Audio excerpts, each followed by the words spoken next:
First of all मैं बतौर fan इस मूवी का क्रिटिक कर रही हूँ। फर्स्ट टाइम सीधा सीधा दिखाया गया है। अक्षय खन्ना जिन्होंने रहमान डकैत का रोल अदा किया है, एक्टिंग परफॉर्मेंस काफ़ी अच्छी भी है। एक तो उस जगह जहाँ वो पाकिस्तान के अंडरवर्ल्ड के लोग पाकिस्तान में बैठे हैं और इंडिया पे कोई टेररिस्ट अटैक हो रहा है, उसको देख के वो अल्लाह अकबर कर रहे हैं, तो उनको भी वो नारे लगाने पड़ते हैं। उनका तो है ही नहीं कंपैरिजन, बिल्कुल। वो हैं फर्स्ट ऑफ ऑल मैं बतौर फैन इस मूवी का क्रिटिक नहीं कर रही हूँ।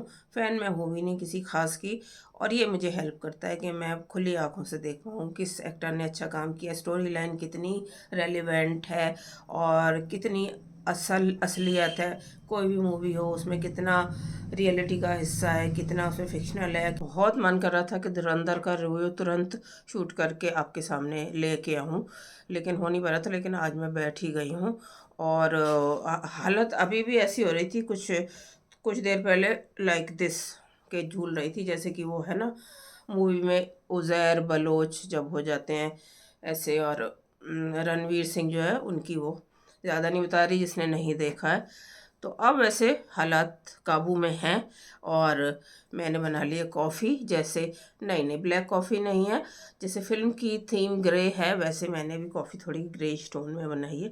अब फिल्म की थीम ग्रे क्यों है, ब्लैक बिल्कुल डार्क क्यों नहीं है, एकदम डार्क क्यों नहीं है, इसका जवाब भी मेरे पास है, लेकिन वो आप डिसाइड कीजिए। क्यों मैं ऐसे कह रही हूँ कि फिल्म की थीम जो है वो ग्रे है, not dark not white of course. तो ये मैं कॉफ़ी पीऊँगी, साथ में रिव्यू करूँगी। ये जो बाय द वे हैं ये क्यूज़ हैं और रादर प्रॉम्प्ट्स हैं, जिससे मुझे चीज़ें इंपॉर्टेंट चीज़ें ना मिस हो जाएं रिव्यू करते वक्त। इससे ज़्यादा कुछ नहीं है। स्क्रिप्टेड तो मैं अभी नहीं कर पाती हूँ इतनी आसानी से शूट कि एकदम पढ़ पढ़ के बोलूँ, वो मेरे लिए अभी परेशानी का बायस बन जाता है। तो खैर मैंने इसमें कुछ नोट किया और इससे मुझे ये भी लगा कि लोकल समझ में आए, फिल्म की सेटिंग समझ में आए। गूगल पे और जो रिलायबल चीज़ें थी गूगल पे वो मैंने देखी, और जिन्होंने नहीं देखी है या देख ली है पता नहीं कुछ लोगों ने रिसर्च किया भी हो या नहीं किया हो। मैंने थोड़ा सा रिसर्च कर लिया कि मुझे खुद को समझ में आ जाए, जिससे मुझे रिव्यू करने में और ज़्यादा मज़ा आए। तो एक सिर्फ कॉफ़ी का ले लेते हैं और फिर शुरू करते हैं। तो धुरंधर स्टार्ट होती है 1999 से, 1999 से, जब आतंकवादियों ने इंडियन एयरलाइंस की फ़्लाइट IC 814 को अगवा किया था। ये फ़्लाइट काठमांडू से न्यू दिल्ली आ रही थी और इसके एवज में उन्होंने, बदले में उन्होंने अपने हाई प्रोफाइल 3 जो टेररिस्ट थे जो इंडियन जेल्स में कैद थे उनको छुड़वा लिया था। उसमें एक मौलाना मसूद अज़हर थे, जिनका बाद में भी इन आतंकवादी गतिविधियों में हाथ रहा। और इसमें जो पूरी इंसिडेंट थी, इसमें उन्होंने एक उसका कत्ल कर दिया था, इंडियन पैसेंजर का, रुपिन कात्याल का। फिर मूवी मूव होती है 2001 में, इंडियन पार्लियामेंट्री अटैक हुआ था, आतंकवादी अदारा, इसमें बोलते हैं उसी मौलाना मसूद अजहर का हाथ था। और इस तरह से 7 चैप्टर्स के ज़रिए फिल्म 2010 तक को कैप्चर करती है और आतंकवादियों को। लेकिन सिर्फ ये चीज़ें नहीं है कि ये घटनाएं आतंकवादियों की कैप्चर की गई है, ये सब घटनाएं तो बैकग्राउंड बनाई गई हैं। फिल्म असल में कैद करती है टेरर फंडिंग कैसे होती है और कैसे सारे हमले और कैसे ये अटैक कराए जाते हैं, टेररिस्ट जो अटैक होते हैं। और फिल्म इस सब के ज़रिए, घटनाओं के ज़रिए, ये मेन जो मुद्दा है उसको एक्सप्लोर करती है कि किस तरह से आतंकवादी गतिविधियां फंड की जाती हैं, स्पॉन्सर की जाती हैं। और फर्स्ट टाइम काफ़ी फिल्में बनी हैं इस सब्जेक्ट को लेके, फर्स्ट टाइम सीधा सीधा दिखाया गया है कि पाकिस्तान का इसमें इन चीज़ों में हाथ रहा है सालों से और अभी भी रहता आ रहा है। अभी लास्ट कश्मीर अटैक हुआ, बात वो उसकी बात नहीं करती क्योंकि वो 2010 तक के वक्फे को कवर कर रही है फिल्म। लेकिन मूवी की जिस तरह से स्टोरी लाइन है वो पाकिस्तान को इन सब चीज़ों के लिए ज़िम्मेदार ठहराती है। हम सबको पता है कि पाकिस्तान कहता है कि हमारा हाथ नहीं है। तो मुझे पर्सनली लगता है कि इस तरह की मूवी बननी चाहिए। कितनी अच्छी बन पाई कितनी नहीं अभी हम बात करते हैं। तो वापस आते हैं धुरंधर मूवी पे। धुरंधर की सेटिंग की गई है, जो उसका बैकड्रॉप है वो है लियारी, जो पाकिस्तान का एक रियल टाउन है, छोटा सा कस्बा है। और लियारी कराची के बिल्कुल पास में। कराची का नाम काफ़ी लोगों ने सुना होगा, जो कि पाकिस्तान की कमर्शियल या कहें फिनेंशियल कैपिटल उसको बोला जाता है। कराची के बिल्कुल नज़दीक होते हुए भी लियारी एक अंडर डेवलप्ड इलाका रहा है। और जो रहमान डकैत का करैक्टर है, वो रहमान डकैत वो असल ज़िंदगी में लियारी में थे। गरीबी से जैसे क्राइम पनपता है, तो वहाँ भी ये माफिया और अंडरवर्ल्ड पनपा। अभी वैसे हालांकि कहते हैं कि वहाँ अभी इस तरह के अंडरवर्ल्ड ख़त्म हो गया है। कुछ लोग कहते हैं कि वो अभी चल रहा है पीछे पीछे से। लेकिन अभी हम मुद्दे की बात करते हैं। और ये जो रहमान डकैत है, इसकी डेथ हो गई थी पुलिस एनकाउंटर में 2009 में, 2009 में। और मूवी है 2010 के कहीं तक। रहमान डकैत अब तक काफ़ी लोग जान गए होंगे कि उसका करेक्टर अक्षय खन्ना ने निभाया। अक्षय काफ़ी टाइम बाद ऐसे किसी मेजर प्रोमिनेंट रोल में दिखाई दिए हैं और उनकी परफॉर्मेंस की तारीफ हर तरफ दिख रही है। हालांकि जब मैं 4-5 दिन पहले देखने गई थी, तब तक मुझे इतना पता नहीं था कि अक्षय खन्ना को सिराखों पे बिठाया जा रहा है ऑडियंस द्वारा और बाकी सब सेलिब्रिटीज़ द्वारा भी, बॉलीवुड सेलिब्रिटीज़ और भी बाकी कुछ लोगों द्वारा। तो मैं देख के आई थी, तो उनका एक जो पर्टिकुलर गाना है वो भी बहुत ज़्यादा पॉपुलर भी हो रहा है और उसकी बहुत ज़्यादा बात हो रही है। लेकिन अक्षय खन्ना की तारीफ़ करना एक अलग बात है, वो की जा सकती है। हालांकि मैं इस पे भी आऊँगी, मैं अक्षय खन्ना की परफॉर्मेंस मुझे कैसे लगी, वो बात की जा सकती है। लेकिन उसको रहमान डकैत को ग्लोरीफाई करना एज ए विलेनस करेक्टर, वो ठीक नहीं है जो लोग कर रहे हैं रहमान डकैत को। ये चीज़ें हमेशा देखी गई हैं लोगों में कि वो उस चीज़ों की तरफ ज़्यादा मुतासिर होते हैं।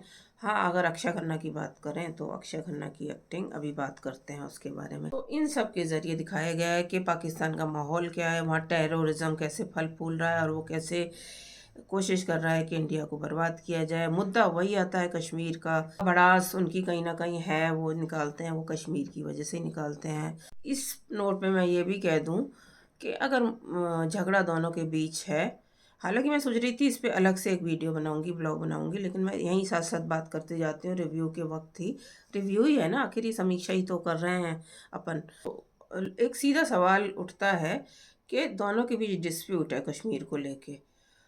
पाकिस्तान इतने झगड़े किए हुए है उसके लिए, जब पता ही नहीं है, कहते हैं शांतिपूर्वक बातचीत हो जाए और ये सब हो जाए, तो वो उसको एक साइड में करके वो सब छोड़ के वो आतंकवादी गतिविधियों में लिप्त है। हर कुछ टाइम बाद या साल बाद ये सब चीज़ें हो रही हैं। और अभी ऑफ लेट जो हुआ है कश्मीर वाला, वो हम सबको पता है।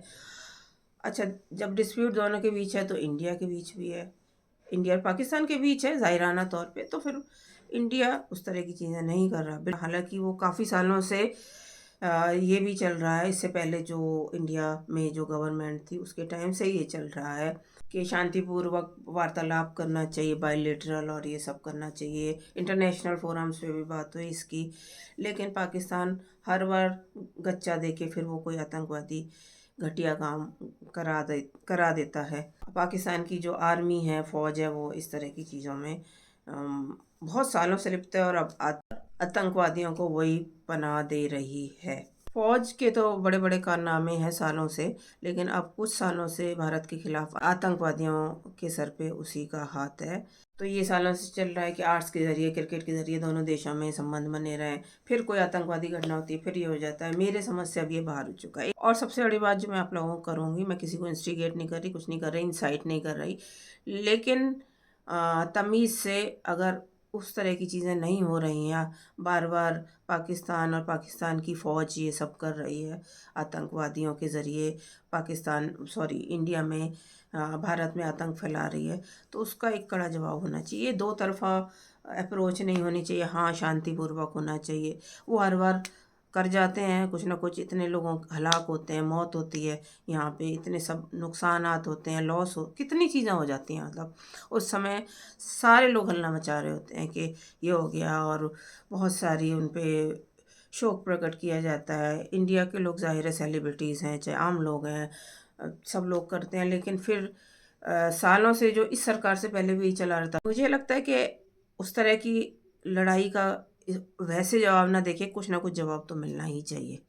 तो इस फिल्म में, इस मूवी में, धुरंधर में यही बताया गया कि कैसे टेरर फंडिंग होती है और कैसे एक जाता है, जिन्होंने नहीं देखा उनका मैं ख्याल करके कह रही, ज़्यादा बात नहीं कर रही हूँ, तो कैसे वो एक उसको भेजा जाता है और वो सारी चीज़ें पता लगाता है कैसे सब चला। तो कुछ सालों से, अभी 5-7 सालों से अब बिल्कुल चुप्पी छाई हुई है इंडिया और पाकिस्तान के बीच में। मुझे लगता है वो ज़्यादा ठीक है, खामखा के वो रिलेशन बनाए रखने के चक्कर में कि हम भाई भाई और सब। वहाँ देखिए चाइना ने कितनी तरक्की कर ली इस सब से निकल के। पाकिस्तान तो खैर अपने ही हालात में फंसा हुआ, खुद ही खराब रहा, लेकिन इंडिया को क्या ज़रूरत है। तो अब वो कट ऑफ तो कर ही सकते हैं ना। हाँ, आतंकवादी जो घटनाएं होती है ना, ये सच सामने लाना ज़रूरी था। तो इसी वजह से पाकिस्तान को तकलीफ भी है, लोगों को काफ़ी, जो मैंने अभी कुछ लोगों को देखा है जो बात कर रहे हैं। इस लिहाज से फिल्म उस हिसाब से जो सब्जेक्ट पे बनाई गई है, जो थीम है, वो सही है। नहीं है कि मार काट और हाय हत्या करें हम इस पे, लेकिन हाँ उनसे एक अलग एक रास्ता निकालें। ये सब चीज़ें उन्हीं की हुई हैं और इसको हल्के में नहीं लेना है। हाँ, उसका क्या सॉल्यूशन निकले, इस मुद्दे को कैसे हैंडल किया जाए, वो बात अलग है। वो स्ट्रेटजीज़ होती हैं, गवर्नमेंट स्ट्रेटजीज़ होती हैं, आर्मी डिफेंस स्ट्रेटजीज़ होती हैं। तो इस लिहाज से फिल्म जो है, स्टोरी लाइन, वो सही सब्जेक्ट को सामने लेके आती है। तो यही स्टोरी है फिल्म की, जो कि इतने सीधे तरीके से किसी ने नहीं कही थी। ये रिव्यू विदाउट एनी बायस है मेरा।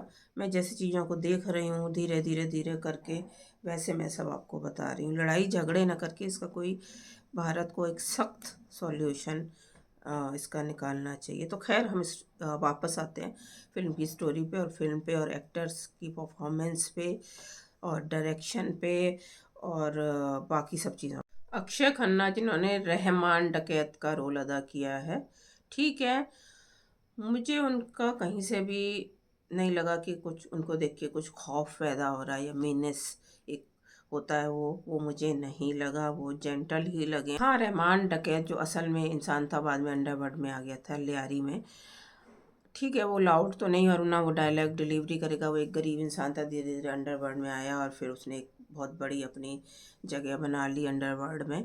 तो लाउड तो उस करेक्टर को नहीं दिखाना, बिल्कुल ठीक है, लेकिन कुछ उसके, उससे पता कैसे लगेगा कि पॉजिटिव और नेगेटिव किरदार में। तो जो अक्षय खन्ना का फिजिकल स्ट्रेचर है, जो जैसे दिखाया उनको फिल्म में प्रेजेंट किया गया, कहीं से भी वहाँ से उनमें से वो वाइब नहीं आती है कोई खौफ की। फिर भी अक्षय खन्ना ठीक लगे हैं, लेकिन उस लेवल पे नहीं। अक्षय खन्ना की फिल्म में डायलॉग्स बहुत कम है। जो उन्होंने 4-5 लाइनें बोली हैं एक साथ, वो मंच पर हैं जहाँ वो नेताओं के साथ खड़े होते हैं, बाकी उन्होंने बहुत कम बोला है। ये एक सोची समझी स्ट्रेटजी हो सकती है डायरेक्टर की, और मुझे लग रहा है अच्छा ही किया, क्योंकि वो ज़्यादा बोलते हैं ना, तो वो उस तरह से वर्सेटाइल एक्टर नहीं है अक्षय खन्ना। और सिर्फ मैं डिफ़र होने के लिए डिफ़र नहीं हो रही हूँ, मुझे वाकई ऐसा लगा। तब तक तो मुझे पता भी नहीं था अक्षय खन्ना के इतने चर्चे हो रहे हैं इस फिल्म में परफॉर्मेंस के लिए। ठीक है परफॉर्मेंस, लेकिन अगेन मैं कहूँगी उस लेवल की नहीं है, कहीं भी नहीं उस लेवल की। उनका जो सॉन्ग पॉपुलर हो रहा है, मज़ा आता है उस सॉन्ग में, जहाँ वो थोड़ा डांस भी करते दिखाई दे रहे हैं, वो सब चीज़ें अपनी जगह हैं, लेकिन उनकी परफॉर्मेंस अपनी जगह है।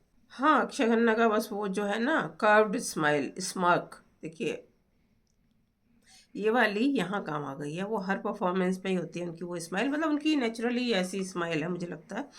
तो इसमें वो थोड़ी उनको विलेन के किरदार में, स्टोन के किरदार में अक्षय खन्ना को इस स्मार्क ने थोड़ा सा वेटेज दे दिया है। रणवीर सिंह हमजा अली मज़ारी के रोल में हैं और वो उनका लीड रोल है। उनकी एक्टिंग ठीक है और एक दो जगह उनकी एक्टिंग परफॉर्मेंस काफ़ी अच्छी भी है। एक तो उस जगह जहाँ वो पाकिस्तान के अंडरवर्ल्ड के लोग पाकिस्तान में बैठे हैं और इंडिया पे कोई टेररिस्ट अटैक हो रहा है, उसको देख के वो अल्लाहू अकबर अल्लाहू अकबर कर रहे हैं, तो उनको भी वो नारे लगाने पड़ते हैं। तो उसमें जिस तरह का उनके चेहरे पे एक्सप्रेशन है, जो लाचारी है, बेबसी है और अंदर जो गुस्सा है, क्रोध है, वो अच्छे से उन्होंने प्रकट किया। और रणवीर सिंह की दूसरी और तीसरी जगह जहाँ उनकी परफॉर्मेंस अच्छी है, उसकी बाद में हम चर्चा करते हैं। संजय दत्त एसपी चौधरी असलम के रोल में है। जब उनकी एंट्री होती है स्क्रीन पे, तो वो उनकी डायलॉग डिलीवरी और परफॉर्मेंस डगमगाई हुई लगती है, लेकिन बाद में वो थोड़ा थोड़ा करके फिर वो सेटल हो गए हैं। और स्पेशली उनका जो राकेश बेदी के जो करेक्टर है उसके साथ जब वो सामने बैठे हैं फिजिकल स्पेस में और उनके बीच कोई डील हो रही है, और जो उनकी जो है ना कि मैं नहीं मानूंगा, मेरी ये शर्त है तो इस कंडीशन पे ही मैं हाँ बोलूँगा, तो उनकी आंखों में जो भाव एक्सप्रेशन है वो बहुत सही है। संजय दत्त को इस तरह के किरदार में महारत हासिल है। ये हुई एक ट्रियो, अक्षय खन्ना, रणवीर सिंह और संजय दत्त। इसमें मेरे लिए सबसे पहले है रणवीर सिंह, फिर अक्षय खन्ना, फिर संजय दत्त। अब आता है, ये सब ट्रियो का मतलब नहीं है तीनों ने साथ वो तिकड़ी बना के काम किया, इस तरह से नहीं, कहीं कहीं ये लोग मिले भी हैं, नहीं भी मिले हैं, ये नहीं, मैं वैसे बात कर रही हूँ, तीन जो एक्टर हैं उनकी परफॉर्मेंस की बात करनी है। और फिर आता है तीन लोग और आते हैं, वो भी ऐसा नहीं कि साथ साथ एक तिकड़ी में काम किया, एक ग्रुप में काम किया, तीन के, ऐसा कुछ नहीं है। ये तीन मुझे सबसे अच्छे लगे पूरी फिल्म में, इनका जो परफॉर्मेंस है वो काबिल तारीफ है। तो इसमें सबसे पहले अगर लें तो राकेश बेदी, जमाल, पॉलिटिशियन जमाल का किरदार अदा किया है, बहुत अच्छा उन्होंने ये किरदार निभाया है। और राकेश बेदी को काफ़ी फुटेज भी मिली है और उनकी परफॉर्मेंस अच्छी है। इसी में इनके साथ अगर रखें तो रोटी खा बैठे हो वाले गौरव गेरा हैं, जो मोहम्मद आलम के रोल में है। हालांकि उनकी इतनी लंबी परफॉर्मेंस नहीं है, लेकिन जितना काम उनका दिखाया गया है वो बहुत अच्छा है। वो पहचान में नहीं आ रहे थे इतनी आसानी से, इनको कोई फिल्मों में काम देता क्यों नहीं है, लेकिन हाँ आदित्य धर ने तो दिया इनको। फिर आते हैं आर माधवन। फिल्म की शुरुआत ही आर माधवन से होती है, तो जब फिल्म स्टार्ट होती है तो उनकी बैक होती है ऑडियंस की तरफ, लेकिन जब वो टर्न करते हैं तो मुझे समझने में कितना टाइम लग गया। मैं उनके डायलॉग से ज़्यादा ये देख रही थी कि ये कौन बनता है। उन्होंने स्पेक्स या शेड्स लगा रखे थे, लेकिन मुझे लगता है वो स्पेक्स ही थे, ब्लैक ग्लासेस वाले। तो उनके थोड़ा सा ये जो प्रोफाइल से उनको जब दिखाया वो टर्न हुए, तो ये जो लिप मूवमेंट्स थे उनके, तो उससे मुझे लगा ये तो बहुत जाना पहचाना कोई एक्टर है, बहुत चेहरा है। फिर धीरे धीरे पहचान में आ गया और तब तक उन्होंने ये अपने स्पेक्स भी उतार दिए थे। बड़ी मुश्किल से समझ में आया उनका कि ये आर माधवन है। अच्छी एक्टिंग है, कि बहुत लंबा रोल उनका भी नहीं, बीच बीच में दिखाई देते हैं, लेकिन वो काफ़ी प्रभाव छोड़ते हैं। मैंने तो वैसे भी किसी के कंपैरिजन में किसी की परफॉर्मेंस इस मूवी में नहीं बताई धुरंधर में, लेकिन उनका तो है ही नहीं कंपैरिजन बिल्कुल। वो हैं उज़ैर बलोच, जिनका शुरू में मैंने कॉफ़ी के उससे जिक्र किया था आपके सामने। दानिश पंडोर की एक्टिंग माशाल्लाह बहुत ही बढ़िया है, इतने नेचुरल हैं, कोई भी एक्सप्रेशन है उनका लगता ही नहीं, एकदम सहज है। हंस रहे हैं, चौंक रहे हैं या गमगीन हो रहे हैं, उनकी परफॉर्मेंस बेहद खूबसूरत है। तो दानिश पंडोर का काम बहुत ही बढ़िया है इस फिल्म में। उनको मैं इस मूवी के किसी और करेक्टर के आसपास नहीं रख सकती। काम वैसे मोर और लेस सबका ही सही है, ये नहीं कहा जाएगा कि बहुत ख़राब एक्टिंग है। और सबसे बड़ी बात है इस फिल्म का थीम, इस फिल्म का सब्जेक्ट। बात कर रही थी रणवीर सिंह, वहाँ लौटते हैं। रणवीर सिंह का करेक्टर हमजा अली मजारी, तो मैंने ऑलरेडी बता दिया कि मूवी में एक जगह उनकी परफॉर्मेंस ने मुझे टच किया, दूसरी जगह रणवीर सिंह की परफॉर्मेंस मुझे अच्छी लगी, वो है जहाँ मेजर इकबाल यानी अर्जुन रामपाल खबरी को टॉर्चर कर रहे हैं। तो रणवीर सिंह को जो रियलाइज़ होता है उस वक्त, उसका उन्होंने खूबसूरती से मुजाहरा किया है अपनी एक्टिंग के ज़रिए। तो इसी पॉइंट पे अब जब बात हुई है तो मेजर इकबाल का रोल जिन्होंने अदा किया, जिनकी मैंने अभी बात की, अर्जुन रामपाल की, उनकी भी बात कर ही लेते हैं। वो काफ़ी साल से एक्टिंग बीच बीच में करते रहे, तो इतनी एक्टिंग तो आई जाती है, थोड़ी बहुत एक्टिंग आ जाती है। और काफ़ी सारा जो उनको परफॉर्मेंस पे जिस चीज़ ने मदद की है, वो ना उनकी डायलॉग डिलीवरी ने, ना उनकी खुद की किसी ख़ास कंट्रीब्यूशन ने, बल्कि किसी और चीज़ ने, उसकी भी हम अभी बात करते हैं। और फिल्म की जिस तरह से डार्क थीम है, उसी तरह से फिल्मिंग लोकेशन को चुना गया है। एकदम मैग्निफिसेंट मैजेस्टिक बैकड्रॉप पूरा डार्क है, जो मुझे लगता है बहुत मुफीद है, बहुत सही चुना है। यहाँ तक कि रोमांटिक, एक आध रोमांटिक सॉन्ग्स में भी इसी तरह से कोई रंग बिरंगापन नहीं दिखाया गया, जैसे कि अदरवाइज इस तरह के सॉन्ग्स में तो एटलीस्ट होता ही है बाकी फिल्मों में। और वो जो डार्क थीम्स है और डार्क बैकड्रॉप है, डार्क लुकल्स है, वो आप में सिहरन पैदा करते हैं। तो अब चूंकि रोमांटिक सॉन्ग की बात छिड़ी ही है, तो जिन्होंने रणवीर सिंह के अपोजिट उनके लव इंटरेस्ट का किरदार अदा किया है वो है सारा अर्जुन, जिन्होंने यलीना जमाली का किरदार अदा किया। उनकी परफॉर्मेंस भी ठीक है। सारा अर्जुन को अपने पूरे करेक्टर की लेंथ में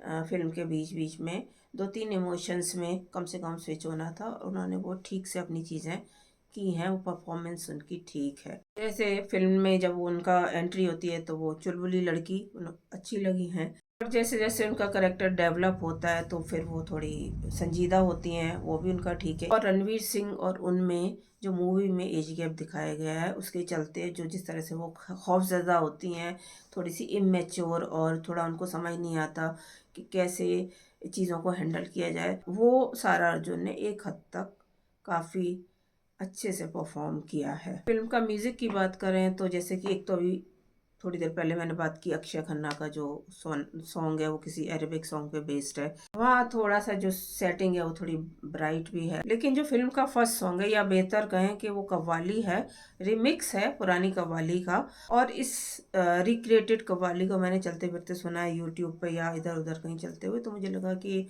थोड़े बहुत मेरा कान में पड़ा, तो मुझे लगा कि ये क्या कर रहे हैं, ख़राब करते हैं सॉन्ग्स को। लेकिन जब मैं फिल्म में ये पहल पहल यही वाला सॉन्ग आता है या कव्वाली आती है तो ये बैकग्राउंड में बज रही होती है। इसमें रणवीर सिंह दिखाया है कि वो जा रहे हैं।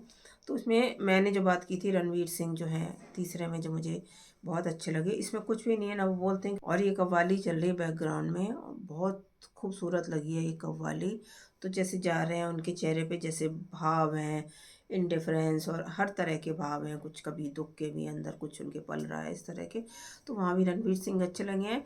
तो बहरहाल मैं म्यूज़िक की बात कर रही थी तो मुझे सबसे अच्छा ये लगा। म्यूज़िक ओवरऑल ठीक है, लेकिन यह कव्वाली मुझे स्पेशली काफ़ी पसंद आई, और जिस तरह से इसका फिल्मांकन है बहुत अच्छा लगा। और जिस तरह से मैंने बात की स्पेशली आर माधवन की, हालांकि गौरव वेरा का भी गेटअप ऐसा था कि जो मुझे समझ में एकदम से नहीं आया, लेकिन आर माधवन तो मुझे कहीं से बहुत देर लगी उनको पहचानने में कि ये आर माधवन है, जिन्होंने फिल्म में अजय सान्याल का किरदार रोल प्ले किया है। लिहाजा मूवी में मेकअप, गेटअप, प्रोस्थेटिक्स जो भी यूज़ किए गए हैं वो बेहतरीन है। वो मेकअप आर्टिस्ट का काम बेहतरीन है।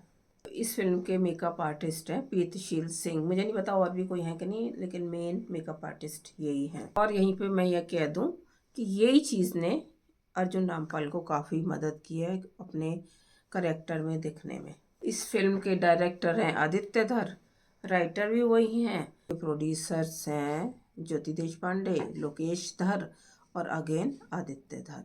तो ये है फिल्म का रिव्यू मेरी तरफ से। फिल्म ओवरऑल ठीक ठाक है और इस सब्जेक्ट पे बननी चाहिए, लड़ाई झगड़े के लिए नहीं, लेकिन कुछ लोगों के ये डालने के लिए कि खाली ऊपर ऊपर से प्रीति या प्यार प्रेम अच्छा नहीं होता है, जो दिख रहा है उसको समझना चाहिए। तो उसको दिखाया है डायरेक्टर ने। फिल्म में हिंसा है, वायलेंस है, लेकिन ऐसी फिल्म है टेररिस्ट और इस सब पे, हाँ एक दो जगह थोड़ा सा बचा जा सकता था। और वैसे भी मैंने जब भी यूट्यूब या ऐसी किसी सोशल मीडिया पे देखा है तालिबान और इस तरह के टेररिस्ट के वीडियो, तो जिस तरह से वो कत्ल करते हैं, चाहे उन्होंने किसी उसका जर्नलिस्ट का एक का किया था या काफ़ी लोगों के किए हैं, तो वो बहुत ही वैश्याना तरीके से करते हैं। तो हिंसा है। अब आते हैं इस फिल्म की लेंथ पे। तो लेंथ मुझे लगा है कि थोड़ी खिंच गई। शुरुआत से चलती है तो इंटरेस्टिंग रहती है, इंटरवल से थोड़ा पहले वो अंडरवर्ल्ड में डायरेक्टर शायद ज़्यादा फंस गए हैं। दिखाना ज़रूरी था कि माफिया ग्रुप्स जो होते हैं अलग अलग, कैसे उसमें टकराव होता है, कैसे उसमें किंगडम के लिए मारपीट और हाई हत्या होती है, वो सब ज़रूरी था। लेकिन इसमें कुछ ज़्यादा ही फंस गए हैं डायरेक्टर। तो मुझे लगता है कम से कम आधा घंटा कम की जा सकती थी फिल्म की लेंथ। ऑडियंस बेटेड ब्रेथ के साथ ये वेट करते हैं कि अब क्या होगा, अब क्या होगा। वो एलिमेंट इस मूवी में मुझे इंटरवल तक तो बिल्कुल ही मिसिंग लगा।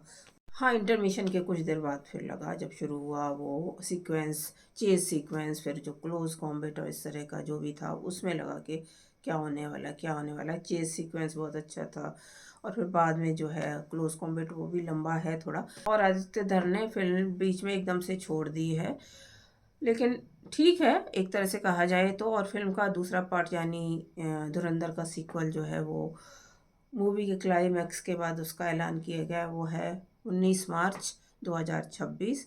मैं तो उसको भी देखने जाने वाली हूँ। और जहाँ तक इस फिल्म को रेटिंग देने की बात है, जो कि मैं 10 स्टार्स में से दूंगी। वैसे मैं हाफ स्टार कम देती, लेकिन हाफ स्टार बढ़ा के इसलिए दे रही हूँ कि अभी इसका, जैसे कि मैंने कहा, सीक्वल आना बाकी है, तो देखते हैं उसमें क्या होता है। एक तो थोड़ा लंबा खींच दिया गया है, हो सकता है सेकंड पार्ट में वो सब दुरुस्त कर लें आदित्य धर चीज़ें, और इसका पेस भी बढ़ा दें फिल्म का। और थोड़ा वो आर्डलन और गूज बम्स की कमी थी, तो ये दो चीज़ों के चलते मैं थोड़ा कम कर रही थी। लेकिन क्योंकि सेकंड पार्ट आना बाकी है अगेन, तो मैं इसको देती हूँ 7 स्टार्स आउट ऑफ 10। 10 सितारों में से 7 सितारे मैं दे रही हूँ धुरंधर को। कुछ चीज़ें बाजू में रख दें तो फिल्म देखने लायक है, एब्सोल्युटली देखने लायक है, और देखने जाया जा सकता है। इस नोट पे मैं अपना रिव्यू ख़त्म करती हूँ। बताएं आपको रिव्यू कैसा लगा, और कमेंट बॉक्स में कमेंट करें। जिस तरह से कुछ करेक्टर रोल्स, एक्टर्स की परफॉर्मेंस, डायरेक्टर के बारे में, और इस तरह की पूरी कास्ट एंड क्रू के बारे में मैंने जो बात की है, आप उससे कितना सहमत हैं कितना नहीं, अपने विचार कमेंट बॉक्स में बताएं, मुझे अच्छा लगेगा। Thanks for watching.